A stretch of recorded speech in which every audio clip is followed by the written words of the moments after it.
வணக்கம், வணக்கம் அருந்தமிழ் உறவுகளே! எப்படி இருக்கீங்க? சௌந்தர்யா ஓட ஏவிய போட்ட பிக் பாஸ், போட்டியாளர்கள்லாம் வெளிய போவாங்களா, மாட்டாங்களா அப்படின்னு சொல்லி நம்ம இப்ப எல்லாம் புலம்ப வச்சுட்டாங்களேப்பா! என்னடா சொல்றீங்க? அப்படிங்கிற மாரி தான் இருந்தது. ஏதாவது பண்ணுங்கப்பா அப்படிங்கிற மாரி ஒரு ஒரு சூழலை நான் பார்த்தேன். எனக்கு வந்து ஒரு சின்ன டவுட் என்ன அப்படின்னு கேட்டீங்கன்னா, ஒரு ஸ்விட்ச மட்டும் போட்டுக்கிறேன். எல்லா ஸ்விட்சும் சிஸ்டத்துக்கு பின்னாடி இருக்கு. ஆ ஏவி என்னடா போட்டீங்க அப்படின்னு கேட்டீங்கன்னா, செம சூப்பரா இருந்தது. அத ஃபர்ஸ்ட் போட உடனே முத்துக்குமரன் ஃபேன்ஸ்க்குலாம் கொஞ்சம் பொறாமை ஆயிடுச்சு. இத முன்னாடியே போட்டா இவங்க முத்துக்குமரனுக்கு ஓட்டெல்லாம் விழுமேடா, ஏன்டா அப்படி பண்றீங்க அப்படின்ட்டு.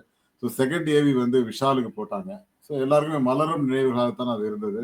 பிக் பாஸ் நான் நெறைய பண்ணியிருக்கேனே, ஆனா கொஞ்சம் நெறைய வரலையே அப்படின்னாங்க. ஏம்மா 105 நாளைக்கு அதுக்காக ஏவிலியாம்மா காட்ட முடியும். இது ஒரு ஷார்ட் அவ்வளவுதான். நீங்க மத்ததெல்லாம் வெளில போய் பாத்துங்க அப்படின்ட்டாரு. ரொம்ப நல்லா இருந்தது. பிக் பாஸ் கிட்ட தக் லைஃப் பேச்சு அப்ப அடிக்கடி பேசுற ஒரே ஆள் வந்து சௌந்தர்யா